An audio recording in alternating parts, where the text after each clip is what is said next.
Amém? Aprenda a viver, irmão. Declare o seu amor em vida. Quem está pegando a palavra, diga amém. Eu não estou vendo chave, eu estou vendo uma chave de fenda. Deus está nos apertando aqui hoje. Nesse congresso da família que encerra hoje colocando a sua casa em ordem. Para que a sua casa esteja organizada, você precisa declarar o seu amor em vida. Quem recebe essa palavra, quem crê que isso é verdade, para que a nossa casa fique organizada. E o que faltou na casa de Davi, que o deixou a casa uma bagunça? Você sabe, você conhece a história de Davi, amém ou não? Você sabe que Davi foi um grande rei, amém ou não? Você sabe que Davi foi o maior rei que Israel teve, amém ou não? E sobre a casa de Davi, sobre a vida de Davi, tinha uma promessa, e essa promessa se cumpriu em Jesus, que nunca faltaria rei no trono. E Jesus muito em breve vai vir para reinar no trono de Davi. Tanto que hoje Israel não tem rei, Israel tem o primeiro-ministro, porque o trono está vazio, esperando o Messias vir para sentar no trono e reinar sobre Israel.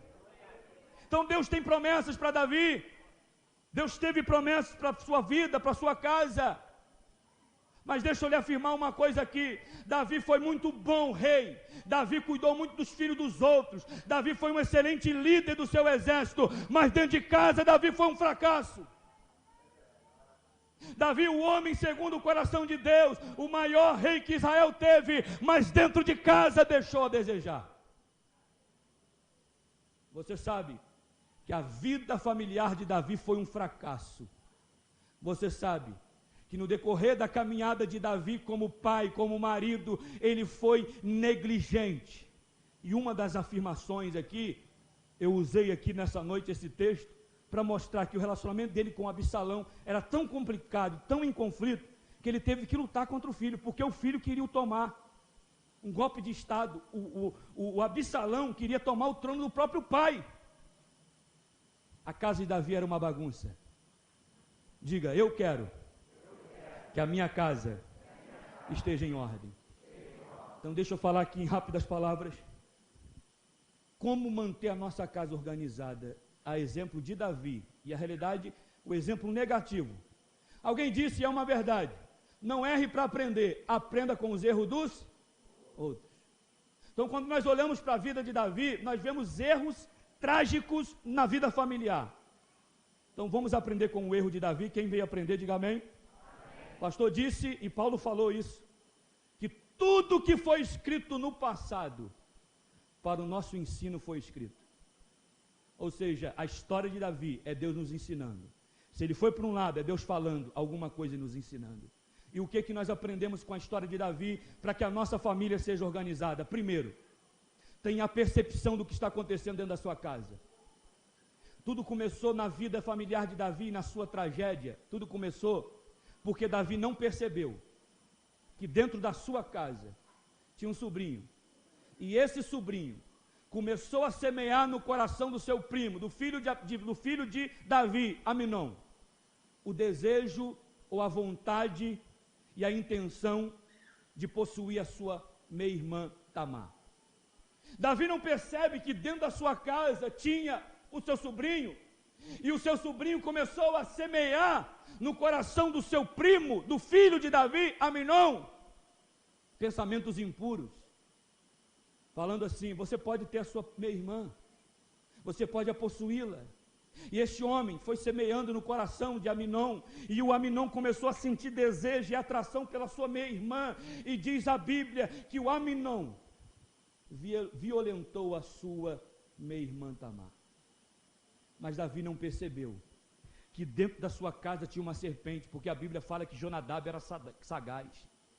Davi não percebe que dentro da sua casa tinha uma serpente. Deus nessa noite está nos fazendo lembrar que precisamos estar atento, antenado, porque às vezes a serpente está dentro da nossa casa. Você tem que perceber as mudanças dos seus filhos, a mudança da sua esposa.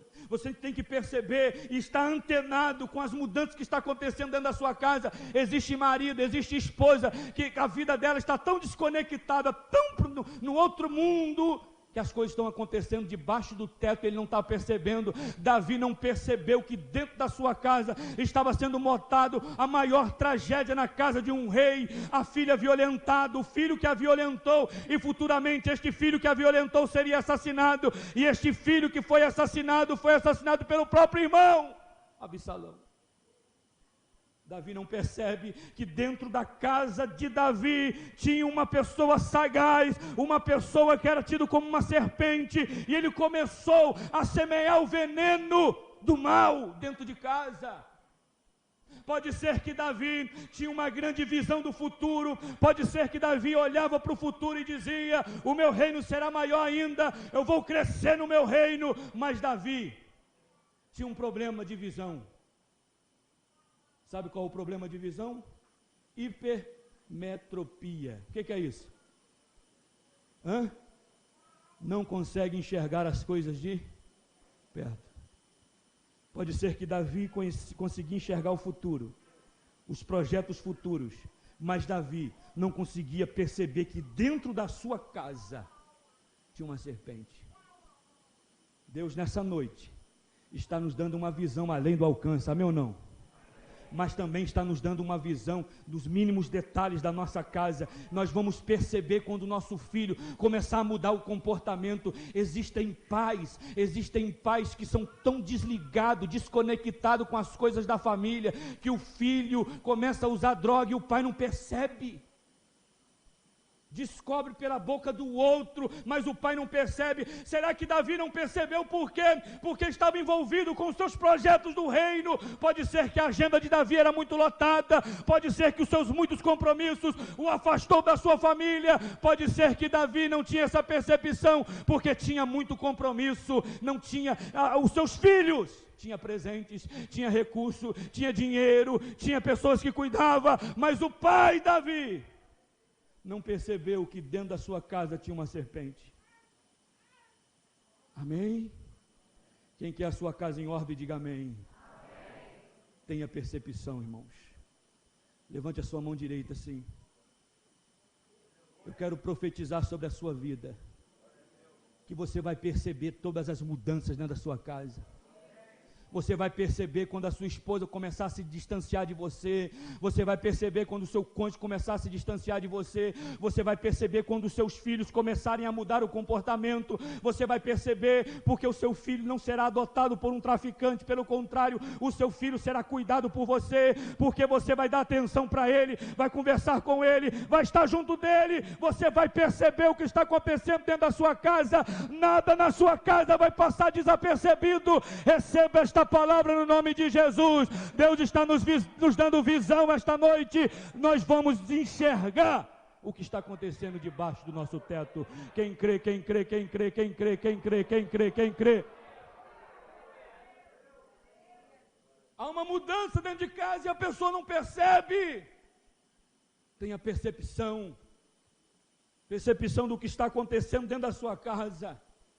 Para se ter uma casa organizada, se faz necessário atenção. Diga atenção. Diga percepção. Eu creio que você, irmãos, que você nessa noite está sendo equipado por Deus para ver as coisas futuras. Visão de águia. A águia consegue enxergar quilômetros de distância. Ela consegue enxergar uma presa a quilômetros de distância. O foco dela é muito forte. É muito profundo, a visão da águia é tremenda. Porém, ela é o único pássaro que, além de conseguir enxergar quilômetros de distância, ela não perde a percepção das coisas ao seu redor. Ela olha para frente, mas não perde o olhar dos lados. Devido à formação do seu crânio e a maneira que estão os seus olhos, a sua visão consegue enxergar para frente, mas também consegue enxergar para o lado. No quesito distração, nós somos campeão, nós homens. Cadê os homens aí? Diga amém. Amém. Um pastor amigo chamado Sidney Moraes, ele compôs uma poesia. Ele pastoreia uma igreja aqui em Rio das Ostras. Ele compôs uma poesia e na poesia ele fala isso, que parece que o homem é um burro que só sabe olhar para frente. Ele não percebe as mudanças que acontecem dentro de casa. Né, irmão? Amém ou não? A mudança no cabelo, a mudança da roupa, Eu promovo os encontros de casais, eu gosto de brincar no encontro de casais com o nome da dinâmica é Cinderela. Nós chamamos as mulheres para um canto e pegamos o sapato delas, tiramos todos os sapatos delas e chamamos os maridos, botamos tudo numa bacia e falamos assim: agora o homem vai pegar o sapato da esposa e vai entregar para ela. Misericórdia. Tem homens que não sabem nem o número que a esposa calça. Não percebe. É uma coisinha mínima, é um detalhe, mas isso é muito importante para a mulher. Ela muda o cabelo e você não percebe. Ela muda a roupa e você não percebe. E você pensa que ela está mudando para quem? É para você, varão. Percebe, elogia. Né? Isso não acontece aqui em Cabo Frio. Só do outro lado da ponte. Aqui não acontece. Amém? Percebe. Olha para o teu irmão, diga isso para ele. Percebe as mudanças dentro da sua casa, irmão. Você não vai ser pego de surpresa, porque antes de acontecer, você vai desarmar a bomba relógio. Porque você vai detectar. Quem crê que vai achar? Quem crê que vai detectar? Quem crê que vai ver antes das coisas? Porque depois que explodir já era, irmão. Depois que explodir já era. Nós precisamos detectar antes. Se Davi percebe a conversa de Jonadab e o seu filho Aminon, a violência não tinha alcançado a sua casa. Se Davi percebe que o seu sobrinho estava colocando no coração de Aminon e projetando aquilo na vida de Aminon, o desejo pela sua meia-irmã, se Davi percebe, mas como eu disse aqui, Davi era muito ocupado. Aí eu volto a afirmar, quem sabe foi as muitas ocupações de Davi que o fez ficar desconectado com as coisas terrenas, com as coisas familiares. Quem sabe foi as muitas ocupações, a agenda lotada de Davi, muitos compromissos. Mas o Davi não percebe, porque parece que a família dele foi substituída por seus muitos compromissos com o reino. Davi cuidou de filho dos outros, mas não cuidou dos seus.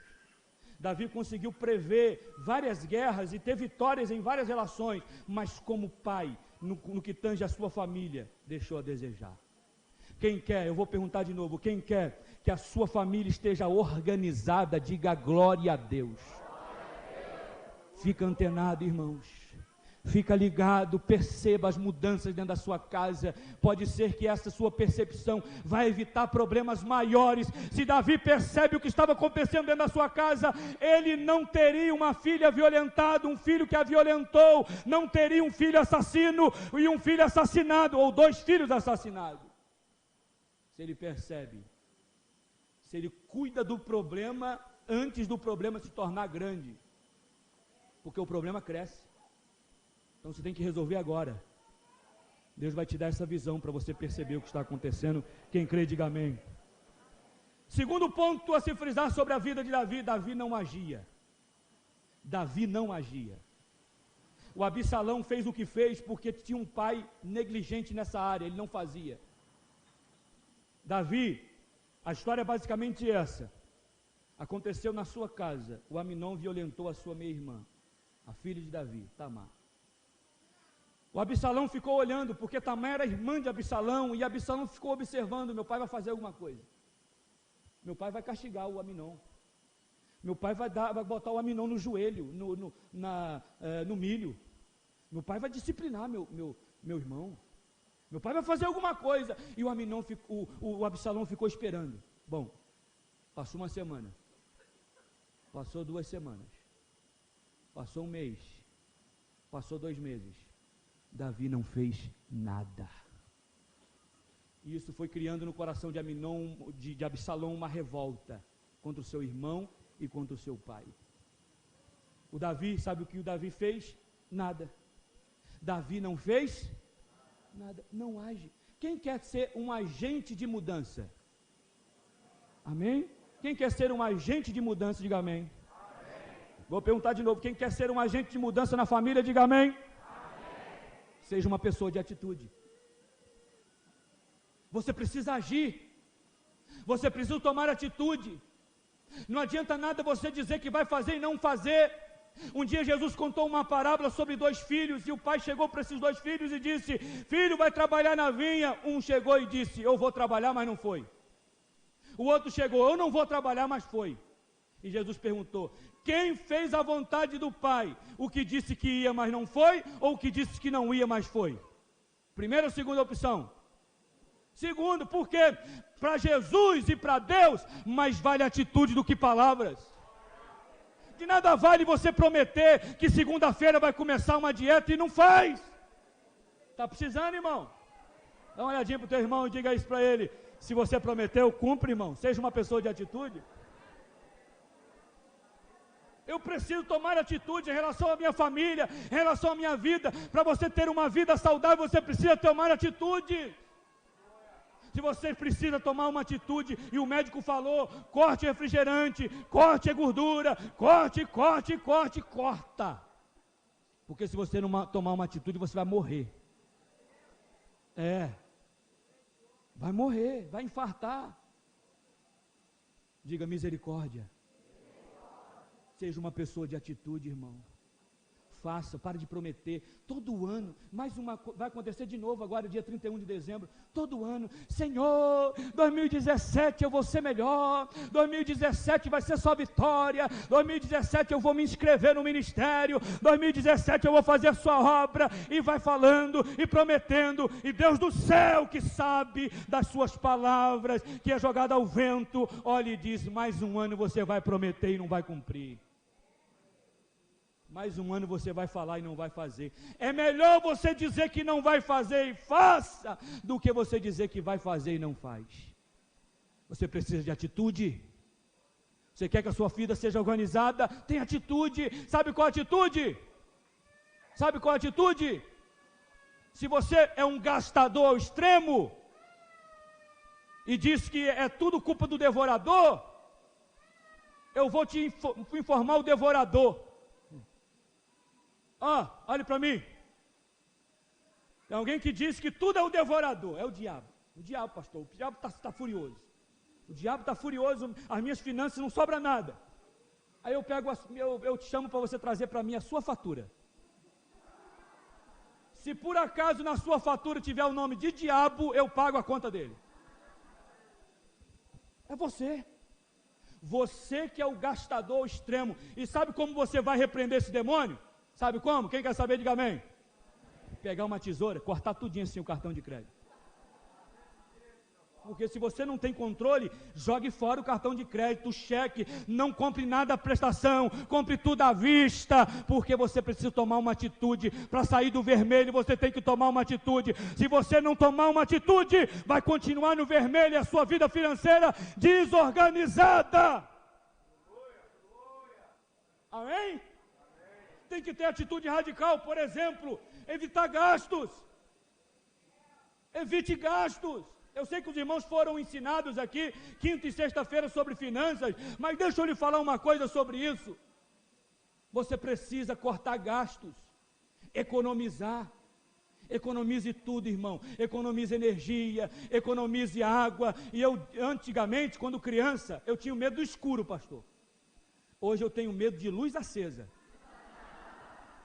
Tenho medo de luz, de claridade. Eu não posso ver uma luz que eu apago. Economize água, economize energia, economize tudo. Economize comida. Se você almoçou hoje e sobrou, agora à noite, não precisa fazer outra comida. Come comida francesa, sobrou do almocer. Economize, irmão. Economize, evite gastos, porque para ter uma vida vitoriosa financeira, às vezes são coisas pequenas para organizar a nossa casa, a nossa família. Amém? O Davi não age. Diz a Bíblia que o Absalão vai morar na casa do vô materno e fica lá 3 anos. Absalão está morando com o vô materno, e o vô materno não gostava de Davi. Pode ser que o vô materno começou a semear no coração de Absalão a fúria, a ira contra o seu próprio pai, e começou depois de 3 anos. Davi manda chamar Absalão. Olha que atitude linda do pai Davi. Chama Absalão, meu filho, para morar aqui. Ô Joabe, vai lá e busca o meu filho para morar em Jerusalém. Buscou o filho. Só que ao invés de receber o filho e conversar com o filho e dizer: filho, você matou seu irmão, meu filho, vem para cá, nós vamos conversar, eu preciso tomar alguma atitude. Não. O Absalão veio para Jerusalém, mas foi morar em outro local, próximo da casa de Davi, e ficou 2 anos. Quantos anos? 2 anos sem ver o pai.